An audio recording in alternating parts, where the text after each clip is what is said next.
All right, here we are. Welcome back to Daniel chapter 7. Consider this part 2 of Daniel chapter 7 for those of you that are watching this later in the video series. We got through the first 7 verses of chapter 7 with Daniel's dream of these 4 beasts that come up. And we're at the 4th beast that at the end of verse 7, it says that it was different from all the beasts that were before it, and it had 10 horns.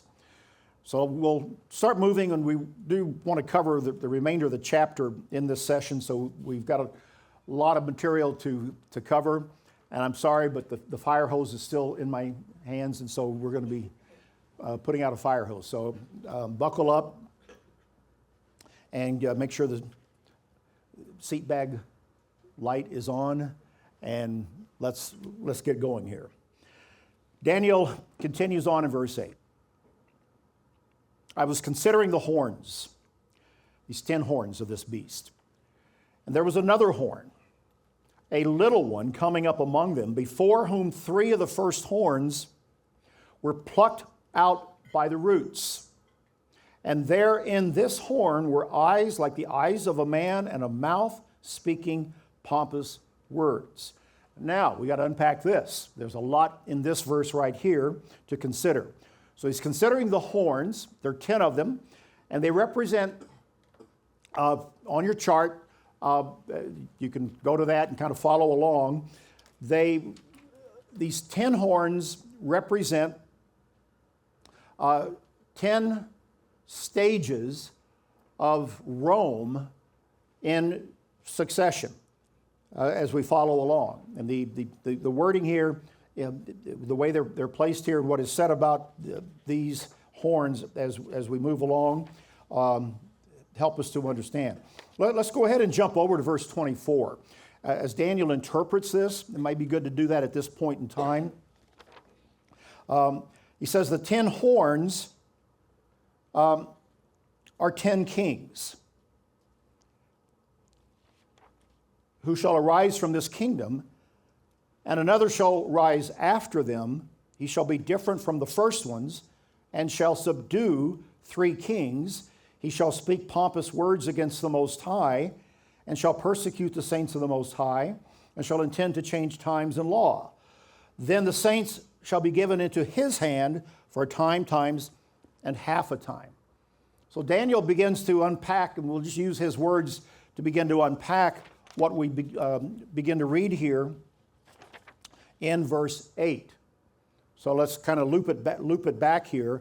And I know I've skipped over other material, but we'll bring that back in. But Daniel interprets this by 10 kings that will arise from this kingdom being the big beast, the great and dreadful, terrible one we've identified as Rome, the Roman Empire. Now, we've already studied that in bits and pieces with Daniel 2 and in other ways as we've been going through the book of Acts. But here's another date for you to know, and this is an important one. Remember I told you in the last class that Rome started out as a little village over here on the Tiber River, gobbled up everything, comes down into Jerusalem. What you should understand about Rome, here's a brief history of Rome in just a very short period of time. Rome is divided, this beast called Rome is divided into 2 phases. One is called the Republic, and this represents a period of time from roughly the late 500s until the 1st century BC. Rome was a republic. It didn't have an emperor. It was not an empire. That's what you should understand. They had a loose constitution with a lot of laws. They had a religion. They had legions and armies and a lot of history. But they had kicked out their early kings very early. They didn't want a king. And they elected every year 2 men to kind of run the business of Rome. These were called consuls. They elected 2 of them every year. Come January, they got 2 more. They didn't want power concentrated. And these consuls with the Senate constituted the republic. Until after a period of time, look, every good thing kind of runs its course and people start to squabble. Rome broke out into civil war in the late 2nd century into the 1st century BC, comes to a head under a man named Julius Caesar. We've already mentioned him. That's a name from history. Julius Caesar, the man who crossed what river? The Rubicon. He defied the Senate. He declared himself kind of an emperor. Well, he got killed. He was assassinated on what is called the Ides of March, March 15th, in the Senate. His good friends, Brutus and others. Rome, the Republic is dead. Rome erupts into civil war. A few years later, Julius Caesar's adopted son named Octavian wins, and he founds the empire. And he takes the name Augustus. And so begins the Roman Empire, very late in the 1st century. And this is the empire we read about in the New Testament story. So Rome has two epic periods, the Republic and the Empire. The empire goes along for about 400 years. It divides. Remember, we talked about Constantine, the great emperor who goes over here and founds a new city called Constantinople. The empire is so big, so unwieldy, it has to be divided into two with two capitals. He creates a new city called Constantinople, today called Istanbul. And these likely are those two legs of that image of Daniel 2. And that continues through the 300s, but corruption, decay, decadence, everything winds down. And finally, in the year 476 AD, Rome, the city, here falls, is overrun by Germanic tribes. That's a big part of the story. But so essentially what we say is the western part of the empire collapses with the capital at Rome. But the empire in the east continues on. Constantinople doesn't fall. In the area that it reigns over still goes. In fact, Constantinople goes on, and the Roman Empire really lasts another 1,000 years until the year 1453. So technically, when we go to the year 476, it's the fall of Rome, the city, and the Western Empire. Okay?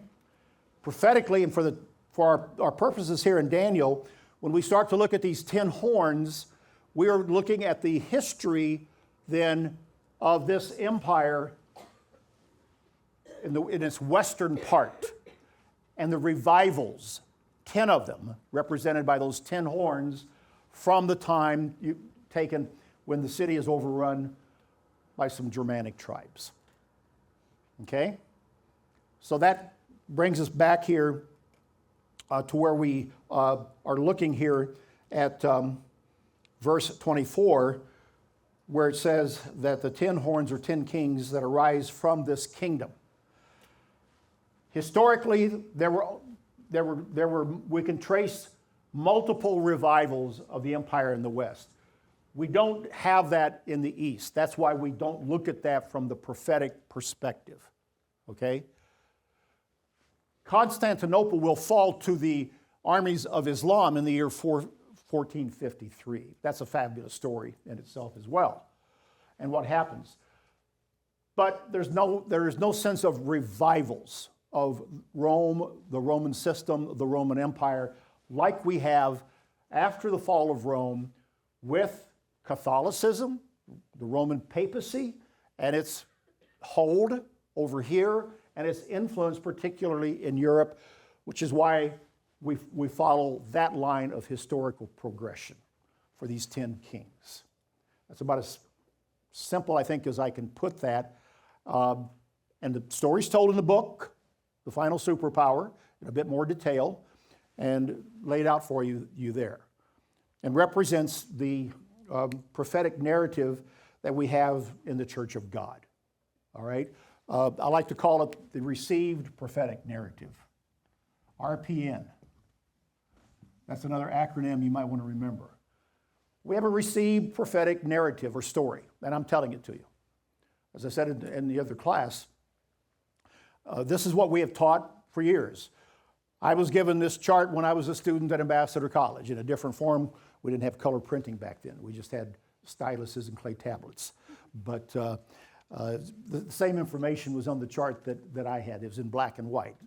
You know, before 1968, you didn't have color, or, you know, it's the way it was until NBC Peacock comes along. And anyway, that's a bad joke. You might want to edit that one out. But we have, this is the narrative that we have, and this is what I'm telling you. And as I said earlier, we could be wrong.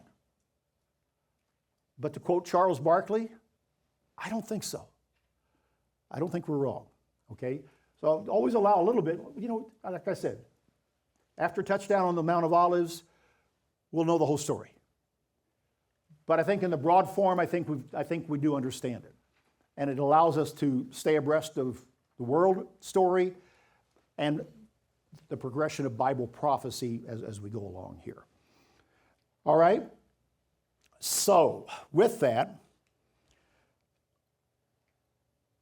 let's look at verse 25.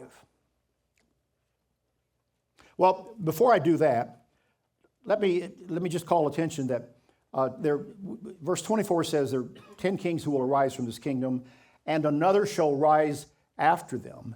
He shall be different from the first ones and shall subdue 3 kings. The picture of the beast that you have on the screen and in front of you with this 4th beast shows 3 horns, the first 3 of the 10, and a little horn, which is what is being described here in verse 8. Before 3 of the first horns, there comes this little horn with eyes like a man and a mouth speaking pompous words. And that little horn plucks out the others by the roots. Now, here in brief is how we interpret that. With the collapse of the Western Roman Empire in the year 476, overrun by Germanic tribes, there are 3 dominant Germanic tribes listed on your chart that carve up parts of this empire over a period of time.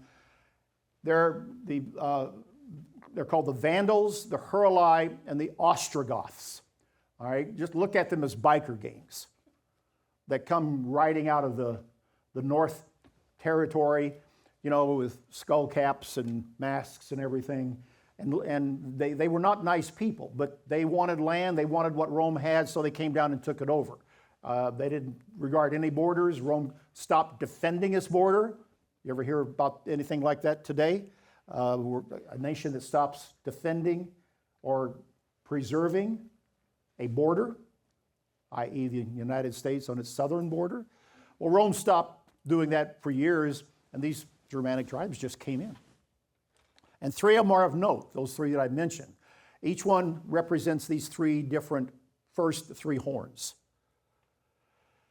And the little horn that has the eyes like a man speaking pompous words, we identify that as the papacy, the Roman Catholic Church papacy,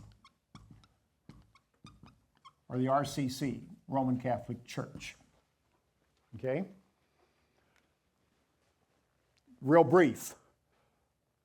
The Bishop of Rome, from the earliest days of the church story,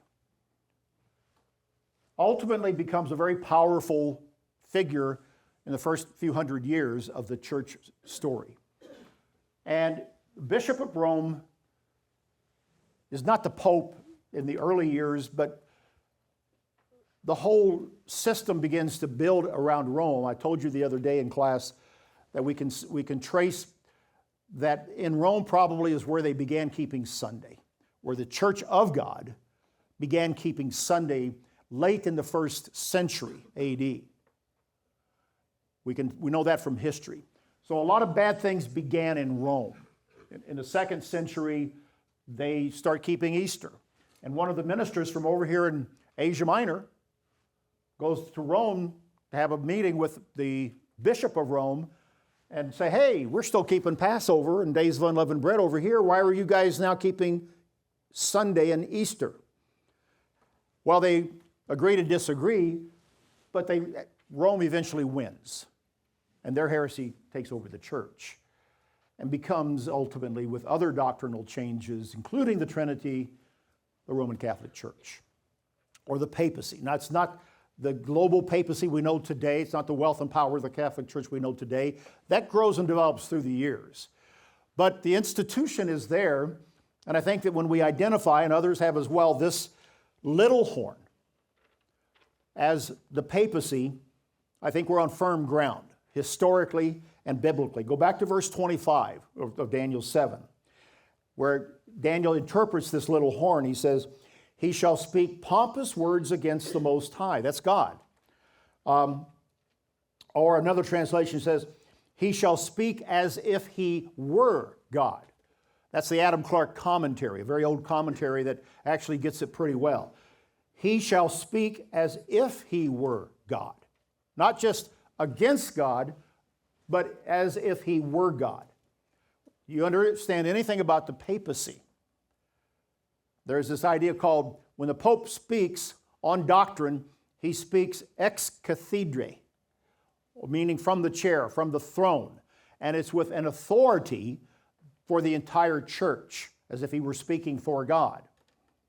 Now, we don't do that, obviously, in our church, in the Church of God. But that's how Catholic teaching and doctrine develop, and the power concentrated in this individual, first called the Bishop of Rome, then over time becoming the Pope, and with much greater power and expansion, speaks as if he were God. And it says, he shall persecute the saints of the Most High. In time, the Catholic Church, with the help of the political government, began to persecute those holding teachings contrary to the church. And that begins quite early, earlier than sometimes people think. It actually begins in the 300s with the Trinity teaching. I didn't cover that part with you in our teaching about the Trinity, but that's where it begins. The church in the 380s, 390s AD, when they locked in the Trinity, and if you didn't believe that and accept it, you were locked out of the church. If you kept teaching it, you could be killed. More people died in the subsequent years over the issue of the Trinity than were killed in the Colosseum at Rome by lions during the Roman Empire. The Trinity teaching became a very, very critical one. And if you didn't believe it, the church would kill you for it, the Catholic Church. And so very early on, with the help of the government, the political system, they had some power. Sometimes people try to say that, well, looking at Daniel and this little horn, well, the papacy wasn't full. No, the church had power as long as when it became wedded to the state. And that begins late in the 4th century AD, the late 300s. And so when it says that they will persecute the saints of the Most High and intend to change times and law, that's speaking of the Sabbath. Speaking of taking on festivals onto a religious calendar other than the calendar of God that define God's festivals. And a whole lot of other All Saints' days and other rituals that were imported from paganism. Verse 25 says, then the saints shall be given into his hand for a time, times, and half a time. And we interpret that as 3.5 years. A time is understood biblically as a biblical year. So you have one time, and times, the least it could be would be 2, in plural, and half a time. And as we look at Revelation 12 and Revelation 11, we see that times, and half a times is the equivalent of 3.5 years, or 1,260 days in a biblical year, in a prophetic year, And that's another topic that I haven't introduced to you yet, but that's it in a nutshell. So what we're looking at the end of verse 25 is the saints will be given into his hand for time, times, and half a time. And that's speaking forward into the time of the tribulation prior to Christ's coming. Can be understood there as well as other times of persecution upon the people of God, the church, and others who may not have been a part of the church but still held her ideas that were contrary to the accepted Orthodox teaching of the Roman Catholic Church and considered heretical. All right, so we're looking at this little horn here speaking pompous words, going back to verse 8. Eyes like that of a man, and a mouth speaking pompous words. All right, so here, let me lay one more thing down on you, because we have a little horn here in chapter 7. All right, and who we say that it is? Let's call it the papacy and the Roman Catholic Church. Okay? So it's a religious horn. In chapter 8, we're going to see another horn. And I'm going to tell you it's a different horn. It's a political figure. It's a king. So, what I'm saying is over these two chapters, we're going to see two little horns. And so understand this first horn in chapter 7 to be that of the papacy. We'll come back to the other and kind of review that when we get into chapter 8. So let's go back to verse 9. And let's pick up the interpretation, or actually in this case, Daniel inserts a vision of the Ancient of Days. And so this is kind of an insert beginning with verse 9. I watched till thrones were put in place, and the Ancient of Days was seated. What he's seeing is a vision of the throne of God. The Ancient of Days, I'll just go ahead and we'll just jump right to it, must represent the Father. All right, God the Father. And so he's seeing a vision of this here. And it's a vision. Keep that in mind. That's important to understand in terms of just what he's looking at and how we understand other things. But garment was white as snow. The hair of his head was like pure wool. His throne was a fiery flame. His wheels a burning fire. And immediately you connect to Ezekiel 1 and Isaiah 6, the prophet's visions of the throne of God. A wheel, wheels within wheels, fire. A fiery stream issued and came forth from before him. Thousands ministered to him. 10,000 times 10,000 stood before him, and the court was seated. It's a vision of these spirit beings, angels and spirit beings that are all there. And the court was seated, and the books were open. And I watched them because of the sound of the pompous words, which the horn was speaking, the little horn of earlier. And I watched till the beast was slain, and its body destroyed and given to the burning flame. And for the rest of the beasts, they had their dominion taken away, yet their lives were prolonged for a season and a time. Now this is, in the vision here Daniel has, he's seeing this persecution going on, but ultimately the beast is killed, or the system. This is the fourth beast. The totality of it is destroyed, given to the burning flame. In Revelation, we'll read about the beast and false prophet being thrown into the lake of fire at the end of the tribulation, at the return of Christ. And so this matches up with that. As for the rest of the beasts, they had their dominion taken away, yet their lives were prolonged for a season and a time. And so this refers to the fact that the previous beasts, their time of world dominion was taken, yet they were prolonged for a season and a time through this fourth beast, which then ultimately is going to be destroyed at Christ's coming. So what we're seeing is the result of what we have always looked at as the fifth kingdom of these two stories, which is the kingdom of God. And then in verse 13 he says, I was watching in the night visions, and behold, one like the Son of Man. coming with the clouds of heaven. And he came to the Ancient of Days, and they brought him near before him. Now, at this point in the vision, Daniel sees a different figure called one like the Son of Man.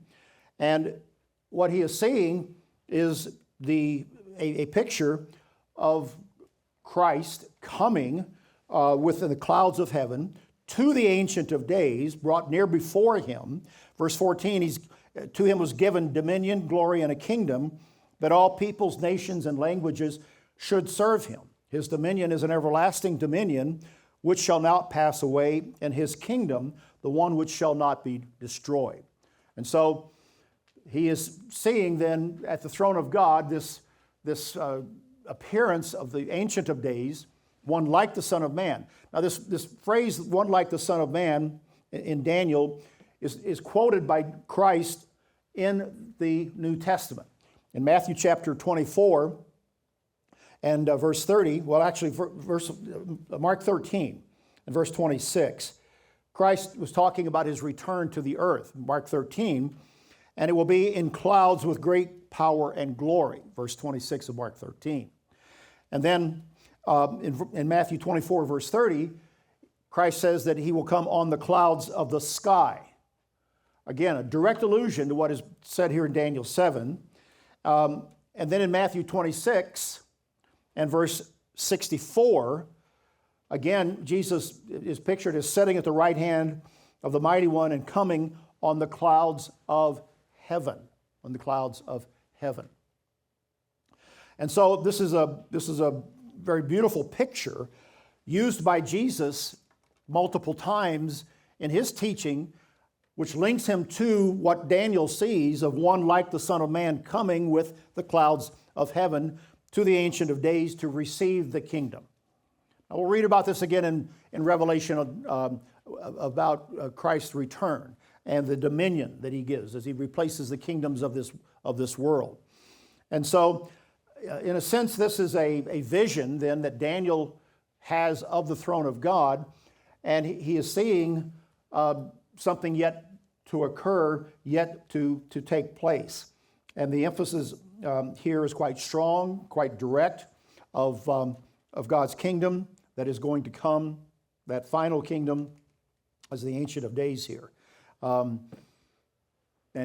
Christ. So it's another one of these images or visions from the Old Testament of, if you will, in this case, the pre-existent Christ, at least at Daniel's time, and Daniel's seeing it in a vision at the time of the end, or of that moment when he comes and he is given that, and the kingdom is one that will not be destroyed.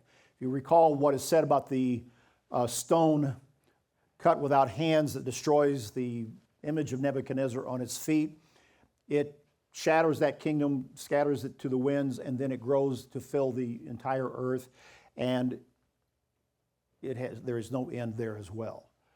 And Daniel 2 says in verse 44, that kingdom is not going to be left to other people. And here in Daniel 7, it speaks of this being a kingdom with everlasting dominion, those that will serve him, and it will not be destroyed. He goes on, let's just go ahead to verse 15. Daniel said, I was grieved in my spirit within my body. The visions of my head troubled me.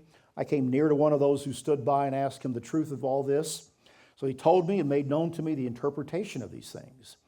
These great beasts which are four kings which arise out of the earth. So we've already covered that. Verse 18, but the saints of the Most High shall receive the kingdom and possess the kingdom forever, even forever and ever. So there you want to kind of put in your margins Daniel 2:44, where it says the kingdom will not be left to other people.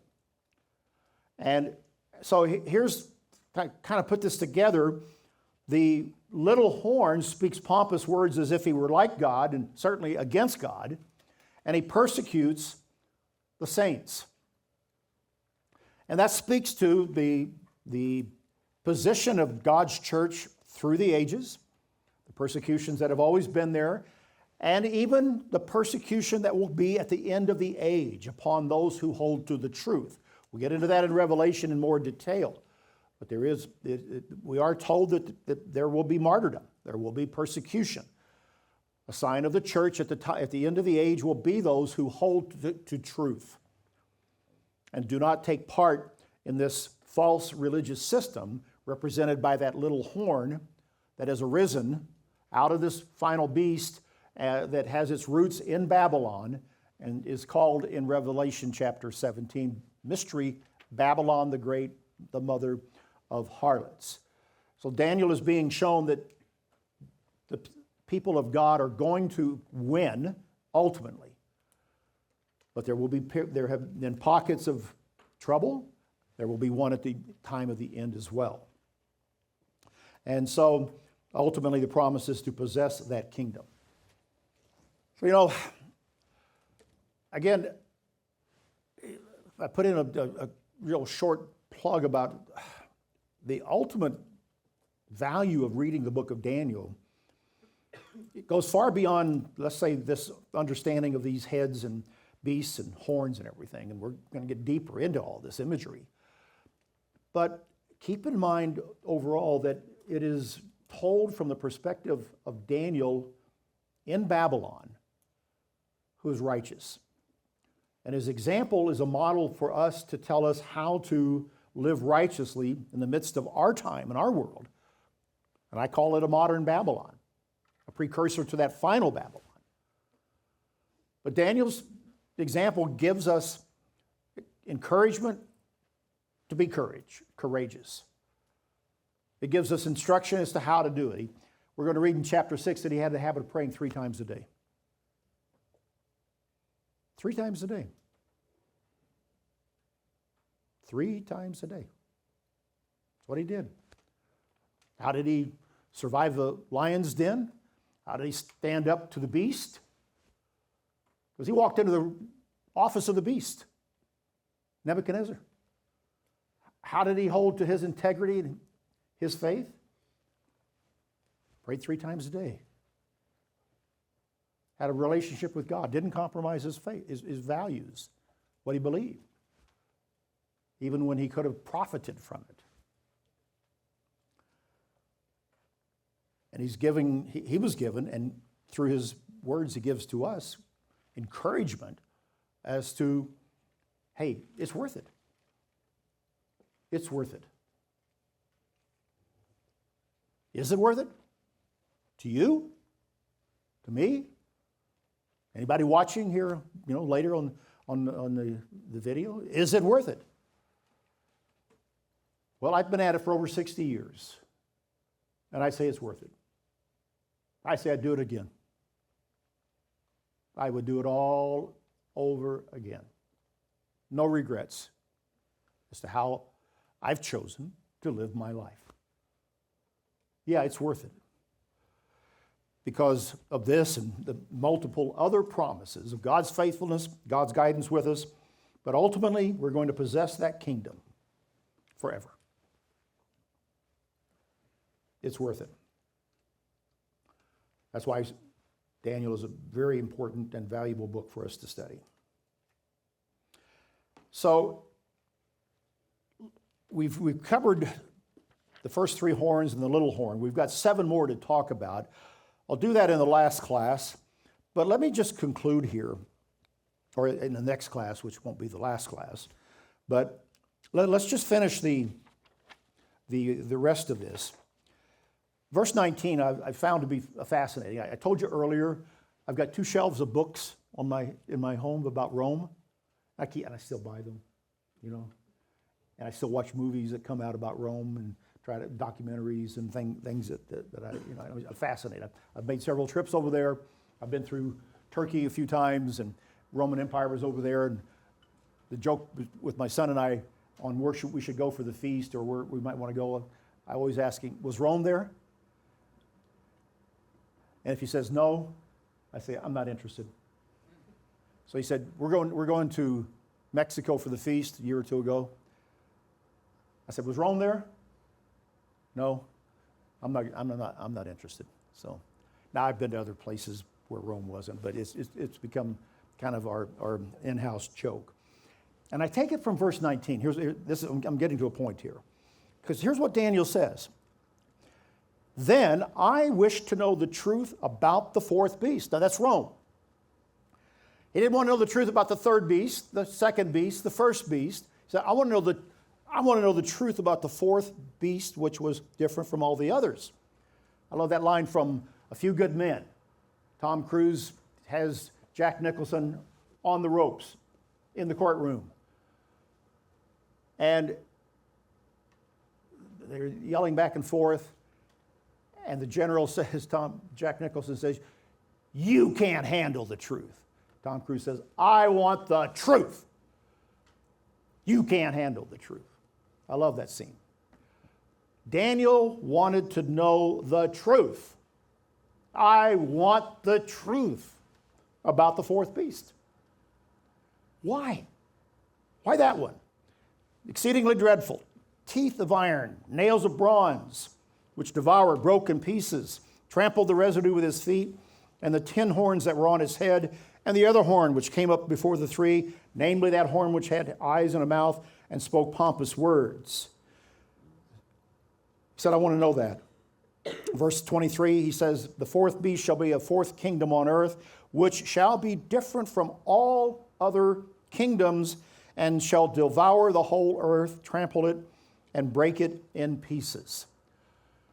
He gives a lot of time here in this description to this fourth beast. That's kind of what I want to know. I want to know the truth. I want to know the story of Rome.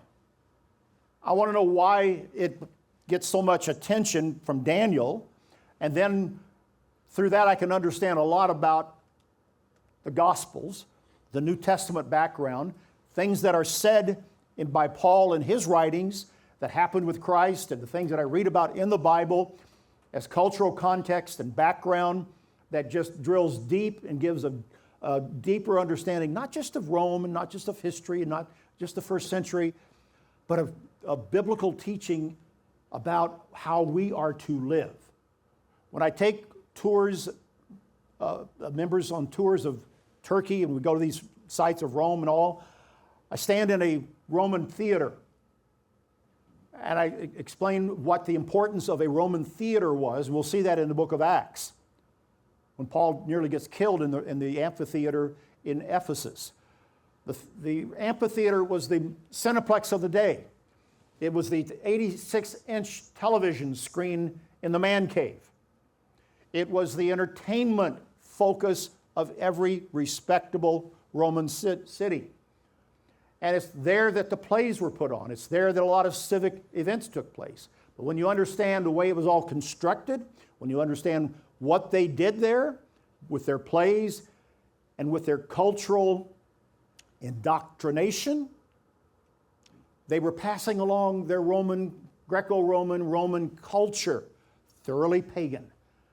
And you went and you sat in the seats and you cheered and you were enthralled and you absorbed it, just like we do when we go to the movies or we watch our favorite series, whatever it might be, and we stream it. We're drinking in our culture of our day. Don't kid yourself. You're drinking it in. I'm drinking it in. What's it doing to us? We're no different than those Romans sitting in those stone seats in those amphitheaters of the first century. And I tell my tour group, this is where the culture was passed on. And so there are things that Paul writes about in the book of Ephesians and Colossians. And he's teaching the church, don't be like these people. Don't run to riot with them. And in their mind, they're understanding their time and place. And Paul is saying, be careful. Watch out when you're sitting in the theater next week. You're being brought along in the culture. Be different, he says. Walk this way.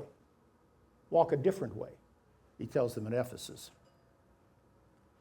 That's why it's important to understand the truth of the fourth beast. I really think so. There's a lot of application today.